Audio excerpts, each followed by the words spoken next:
వైద్య విద్యకు అయ్యే ఖర్చులు తగ్గించి విధానాల్లో మార్పులు తీసుకువచ్చినప్పుడు మాత్రమే నైతిక విలువలతో కూడిన వైద్యం సామాన్యులకు అందుబాటులోకి వస్తుందని విశాఖ ఎంపీ శ్రీభరత్ అన్నారు. విశాఖలోని ఉడా చిల్డ్రన్ ఎరీనాలో సౌత్ జోన్ ఫిజిషియన్ల సంఘం వార్షిక సదస్సులో ఎంపీ శ్రీభరత్ విశాఖ ఉత్తర ఎమ్మెల్యే విష్ణుకుమార్ రాజుతో కలిసి పాల్గొన్నారు. ఈ సందర్భంగా శ్రీభరత్ మాట్లాడుతూ సంపన్నులకు మాత్రమే వైద్య విద్య అందుబాటులో ఉంటుందని, సామాన్యులు ఈ రంగంలో అడుగుపెట్టే అవకాశాలు లేకపోవడం బాధాకరమన్నారు. ధనార్జనే ధ్యేయంగా వైద్య రంగాన్ని ఎంచుకోవడం వల్ల అసలు లక్ష్యం దెబ్బతింటుందన్నారు. నమస్కారం అండి. ఇవాళ association of physicians of India ఇవాళ సౌత్ జోన్, సౌత్ మిడ్ జోన్లో ఆర్గనైజ్ చేసి ఇక్కడ ఉన్న రాష్ట్రాలు ఆంధ్ర, తెలంగాణ అంటే సౌత్ ఇండియాలో ఉన్న రాష్ట్రాలన్నీ 2 యూనియన్ టెరిటరీ సంబంధించి డాక్టర్స్ ఇక్కడికి రావడం జరిగింది.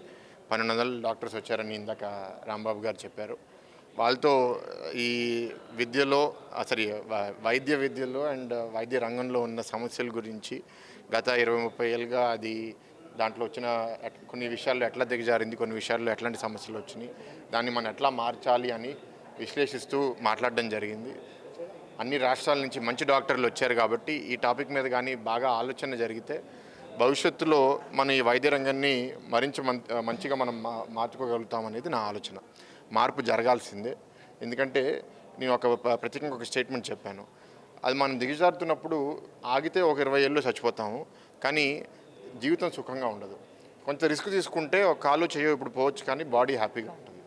అది ఎందుకు చెప్తున్నాను అంటే ఇవాళ మెడికల్ కాలేజ్ కాస్టులు విపరీతంగా పెరిగిపోయినాయి. ఆ కాస్టులు కస్టమర్కి పాస్ ఆన్ చేస్తున్నారు. కస్టమర్కి పాస్ ఆన్ చేస్తే కస్టమర్కి దానికి స్తోమత లేకపోవడం వల్ల ఆస్తులు అమ్ముకుని అప్పు చేసి కుటుంబంలో వాళ్ళకి ట్రీట్మెంట్ ఇవ్వాల్సి వస్తుంది. చాలా సర్వీసెస్ ఆరోగ్యశ్రీలో సెంట్రల్ గవర్నమెంట్ స్కీమ్స్లో ఇవాళ కవర్ అవడం వల్ల కొంతవరకు రిలీఫ్ వచ్చింది. కానీ అయినా సరే కొన్ని ఉన్నాయి. క్యాన్సర్లో ప్రత్యేకంగా ఏంటంటే పూర్తి కాస్ట్ కవర్ అవునప్పుడు బసతారకంలో ప్రత్యక్షంగా చూస్తున్నాను, చాలామంది చాలా ఇబ్బందులకు గురవుతున్నారు. దీనికి ఒక చిన్న సొల్యూషన్ అనేది లేదు, చాలా కాంప్లెక్స్ ప్రాబ్లం ఉంది. దీని మీద మంచి డాక్టర్స్ బాగా విశ్లేషించి హెల్త్ పాలసీస్ బాగా మార్చి మనం హెల్త్ ఎడ్యుకేషన్ ఇంప్రూవ్ చేసుకుని హాస్పిటల్ ఇన్ఫ్రాస్ట్రక్చర్లో కూడా మనం తక్కువ కాస్ట్తో మంచి కేర్ ఎట్లా ప్రొవైడ్ చేయగలుగుతామని ఆలోచిస్తే తప్పకుండా మనం మంచి డైరెక్షన్లో వెళ్తాము. కొన్ని సమస్యలు ఉన్నా సరే దీన్ని తప్పకుండా మనం కరెక్ట్ చేసుకోగలుగుతున్నాము. కేంద్ర ప్రభుత్వం కూడా దీని మీద దృష్టి పెడుతుంది. వాళ్ళ ఆయుష్మాన్ భారత్ స్టార్ట్ చేయడం వల్ల కూడా చాలామంది పేదవాళ్ళకి మనం హెల్త్ అందుబాటులో తీసుకుని రాగలుగుతున్నాము. కానీ ఇంకా చేయాల్సింది ఇంకా చాలా ఉంది. దాని మీద కొంతవరకు చెప్పగలిగాను. ఎక్కువ టైం తీసుకుంటే ఈ కాన్ఫరెన్స్ టాపిక్ నుంచి డైవర్ట్ అవుతామని అక్కడితో ముగించాను. కానీ ఇట్లాంటి వేదికలు ఎప్పుడు వచ్చినా సరే అందరినీ ఆలోచించపరచాలి అనేది నా ఇంట్రెస్ట్. ఎందుకంటే వాళ్ళు ఆలోచించి వాళ్ళు వేరే వేరే రంగాల్లో మాట్లాడితే అది రేపు ఒక పాలసీ మార్పుకి దారి చూపిస్తుంది అనేది నా నమ్మకం. మెడికల్ కాలేజ్ పెట్టాలంటే ఎన్ని హర్డిల్స్ దాటుకుని రావాల్సి వస్తుంది పరిస్థితి? ఇప్పుడు కొంత తగ్గించారండి. ఫార్చునేట్లీ ఏంటంటే మెడికల్ కాలేజ్కి హర్డిల్స్ తగ్గించారు, కానీ ఇప్పటికీ కొన్ని నిబంధనల వల్ల ఆ నిబంధనలు మేము పాటించలేము అని చాలా మంచి వాళ్ళు ఆలోచించడం వల్ల కొందరు దొంగలు వస్తున్నారు మెడికల్ ఎడ్యుకేషన్ లోపలికి. వాళ్ళు నాకు తెలుసు, కానీ వాళ్ళ పేర్లు తీసుకుంటే కరెక్ట్ కాదు. దానివల్ల ఏమవుతుందంటే వాళ్ళు నేర్పించే విద్య కూడా పూర్తిగా డైల్యూట్ అయిపోయి అక్కడ చదివిన డాక్టర్లు కూడా సబ్జెక్టు మీద ఏమాత్రం పట్టు ఉండట్లేదు.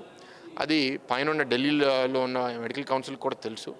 కానీ మనం దీన్ని ఎట్లా అడ్రస్ చేయాలి?